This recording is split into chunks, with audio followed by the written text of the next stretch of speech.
Sužinoję, kad Mantas Griškėnas ką tik tai grįžo iš Švedijos, mes nutarėme paieškoti jo tėviškėje.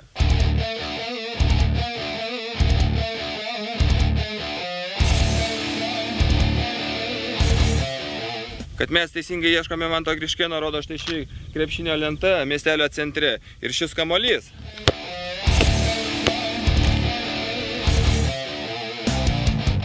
Labą dieną, ar ne jūs Mantas Griškėnas? Ne. O gal žinot, kur gyvena? Ne, tikrai nežinau.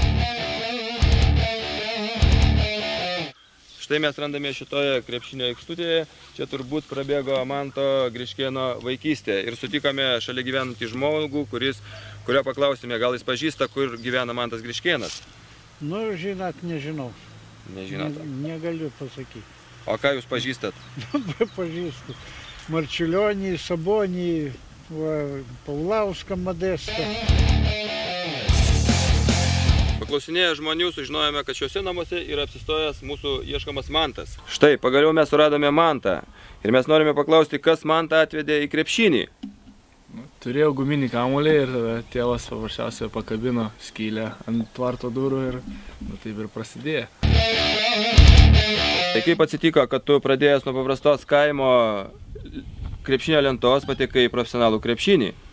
Na, paprasčiausiai kaip 4 klasėje, kai buvo estafetės, mokytojas pamatė mane, kad gerai varinėjasi kamuolį, tada pakvietė treniruotis po pamokų, kaip krepšinio būrelį, su vyresniais ant šeštokais. O po to jau prasidėjo, kad aš ten buvau aukštesnis visą galvą ir žaidimo lygio, tada pradėjau lankyti Rokiškio sporto mokyklą, po to ėjo Marčiulionio vienus metus ir po to Kauno sporto mokyklą. Ir galiausiai išvažiavau į Ameriką. O iš Amerikos grįžęs žaidžiau NKL praeitais metais ir užbaigiau šį sezoną Švedijos aukščiausią lygį.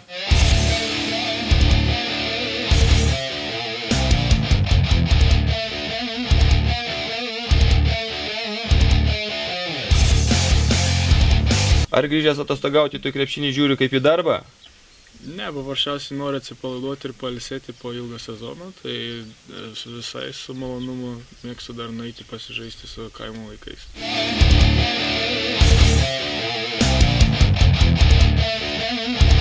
Ar tikėjai kada nors tapti profesionaliu krepšininku? Taip, be abejo, bet iš mano pusės, kas mane žinojo, tikrai niekas negalvoja, kad aš kažkada žaisiu profesionalų krepšinį. Kaip manai, Mantai, ar sunkiau prasimušti į didį krepšinį gyvenant Lietuvos užkampyje, nei gyvenant, pavyzdžiui, Vilniuje ar Kaune? Taip, be abejo sunkiau, nes, pavyzdžiui, čianais kaimuose, nėra sąlygų, paprasčiausiai eini lauke ir šalta ir taip toliau, ten žiemą nėra sąlygų, kur treniruotis, mažai tų sporto salių, o didžiuosiuose miestuose tai yra ir krepšinio mokyklos, yra ir treneriai, yra labai geros sąlygos sportuoti ir tobulėti. Ar labai skiriasi vaiko svajonės nuo dabar žaidžiamo krepšinio? Taip, nes vaikystėje svajau žaisti NBA, o dabar realybė tokia, kad žaidžiu Švedijos lygoje. Tai ar tiesa, kad tavo batų išmėra didesnė nei Arvydo Sabonio?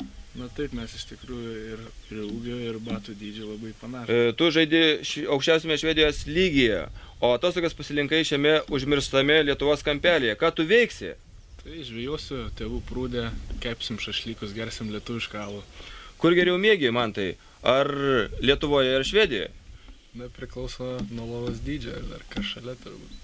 O kur moterys gražesnės, Švedijoje ar Lietuvoje? Na, čia tokių dalykų net ir klausti nereikia, manau, aišku, kad Lietuvoje. Mantai, kiek metų buvo, kai tu pirmą kartą įmetei į krepšį? 6.